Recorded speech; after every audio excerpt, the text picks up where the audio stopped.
Hello everyone, I would like to introduce you to GeoChic Crochet Cape pattern. I will guide you through a few steps and provide you with a few tips on how to finish this cape with a perfect finishing look.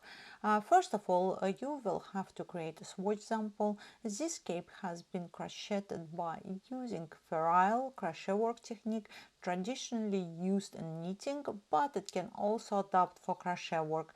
This method typically involves working with two or more colors to create intricate or often repetitive pattern like this one. If you are a beginner, first of all you will have to create a swatch sample to get familiar with the technique and practice the tension. The PDF includes written instruction where each number represents stitches while letters denote colors.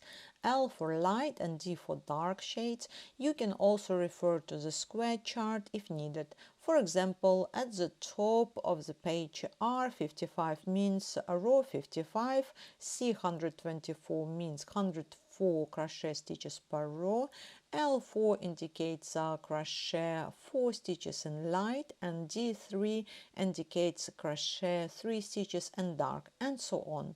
The cape can be done with a seam at the back, or it can also be done without seam at the back. It will be up to your preferences.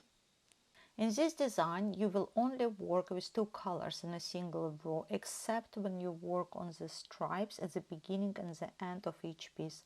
When working on stripes, you will still need a carrier yarn, but will use the same color, and the yarn are carried through the entire piece by working stitches around it. The most important is to maintain your tension and to make sure the carrier yarn is not too tight or too loose.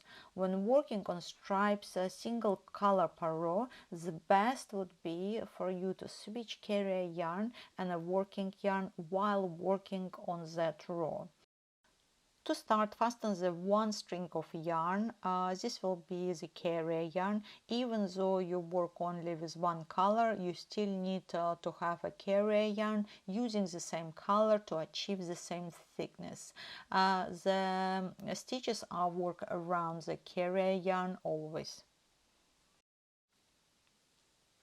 To achieve the ferrule technique on the flat piece, you are always working stitches from the facing side only.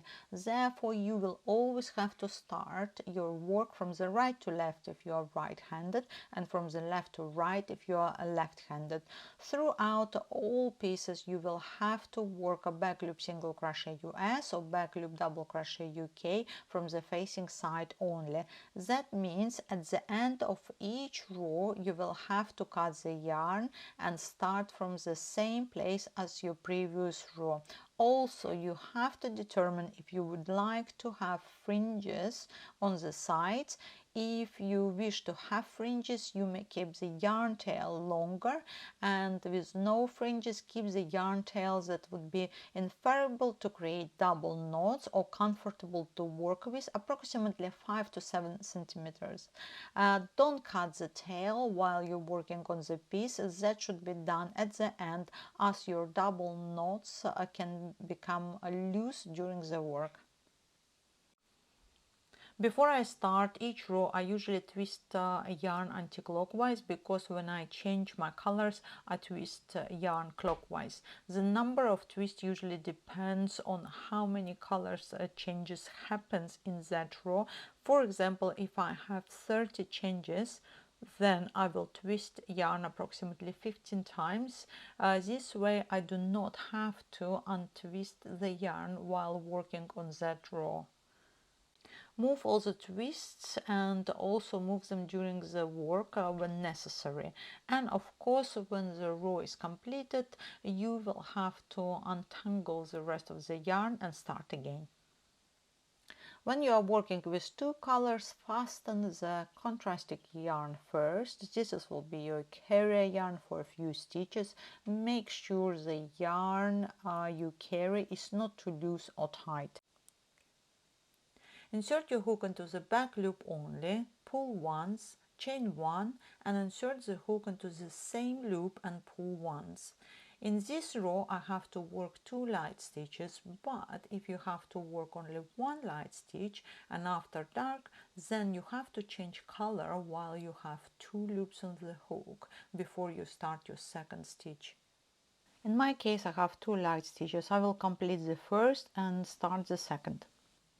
You will have to work a stitch around the carrier yarn as well. Insert your hook into the back loop only, and the carrier yarn should be on top of your hook, and work a stitch by hiding the carrier yarn inside. This will be your second stitch. Place the working string of yarn over your carrier yarn. This will create tension on the loop, and your last loop will not be too tight or too loose. Hold the string with your finger and complete the stitch. Now you can see we have 2 stitches and we started a new color. Next we have 6 D6, it's 6 dark stitches. 1, 2, 3, 4,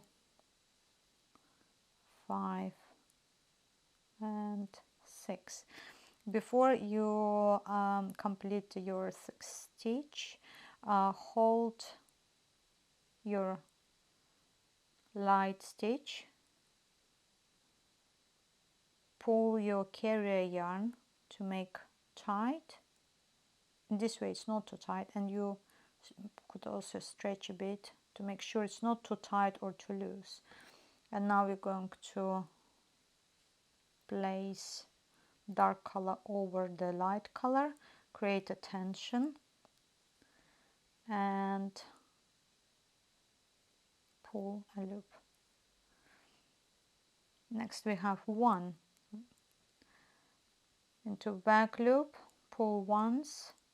Now we have 2 loops on the hook, and we're going to complete this 1 stitch with the dark one. Here you can see we have our 1 stitch. Next what we have, 5 D5.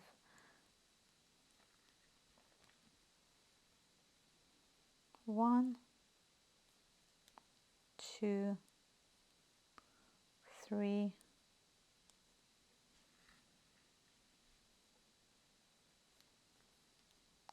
4 and 5, and complete 5. 1, 2, 3, 4, 5. L3, 1, 2, 3 and 5 again. 1, 2, 3, 4 and 5. Creates tension. You can see when you cross the yarn strings, you can move hook freely. It will hold your last loop in place and will not make this loop too tight or too loose while you're changing the colors.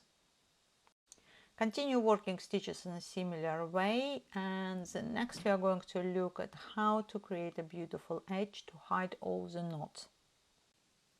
Before you cut the ends, please make sure your double knots are very secured. Even if you tighten them tight enough after completing each row, they can still become loose during the working process. After all the ends are secured, cut the ends alongside the knots, and next you will have to work a slip stitch method by creating a chain effect over the edge by inserting your hook into a second or third space from the edge. Make sure your top stitches are not too tight. You may want to use 1 or 2 sizes larger hook for this process. You need to make your own tests and test your stitches.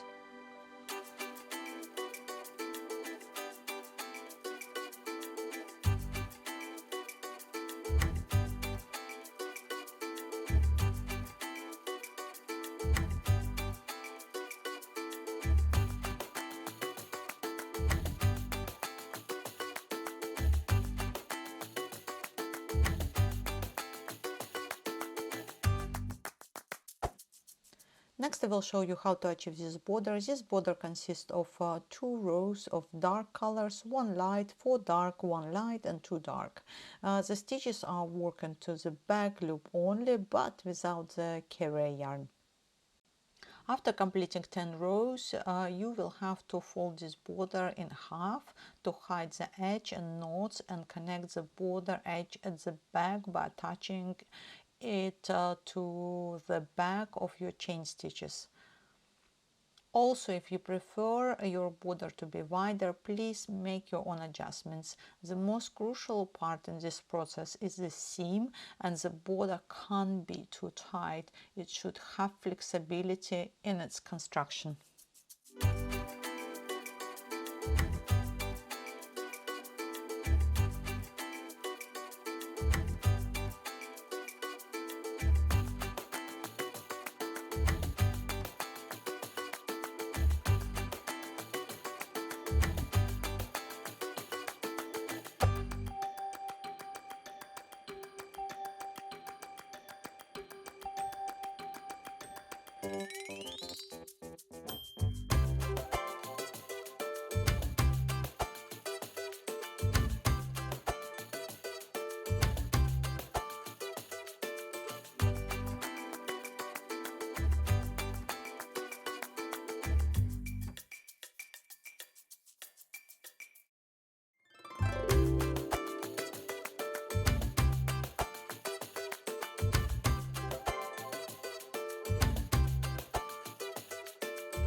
Work the required numbers of rows and work stitches around the yarn tail except first and the last row on both sides.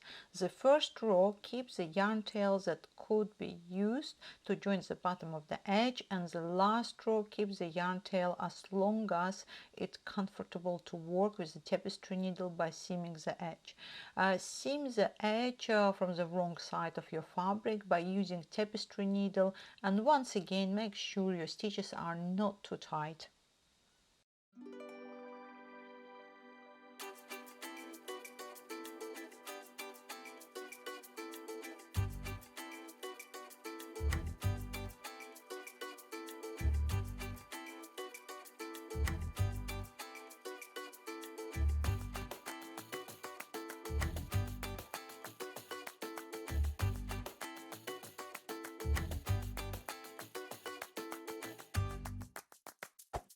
If you decided to keep fringes at the end, then here are some ideas on how to cut fringes straight. Either you roll and cut or you fold and cut.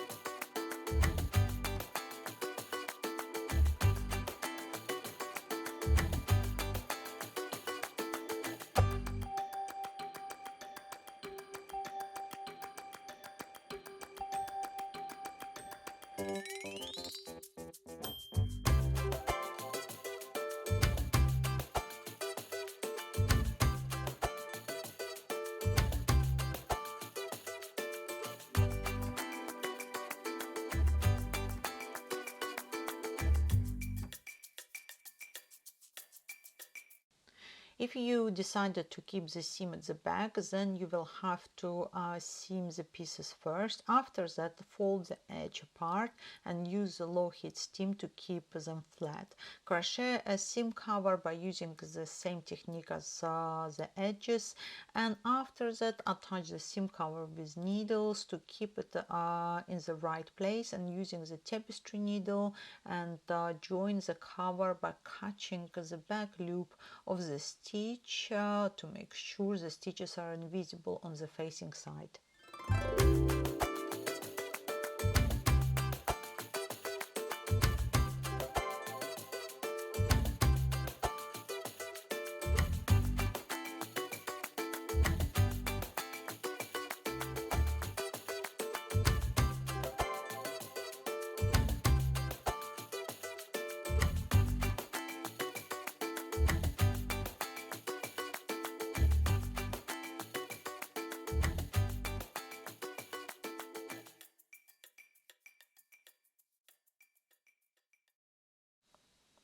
The final part is to add buttons. You can use snap buttons. The type of buttons will depend on your final finishing. If you have border edge at the end, then you should use sew-on snap buttons on the border edge, or you can use a normal button by placing it inside and creating a loop for adjustments. If you have fringes at the end, then the best option would be to use hollow snap buttons by placing them approximately 2 fingers away from the edge. This is what the hollow snap buttons look like. If you will use them, you have to be 100% sure where you add them, because after you place them in place, it will be difficult to remove them without damaging the fabric. Additionally, you can also look for some other alternatives. If you haven't used snap buttons before, you can watch how to sew them on in the next few minutes. Thank you for watching. I hope you will have a great experience with the project. Have a good day or evening, and I will see you soon.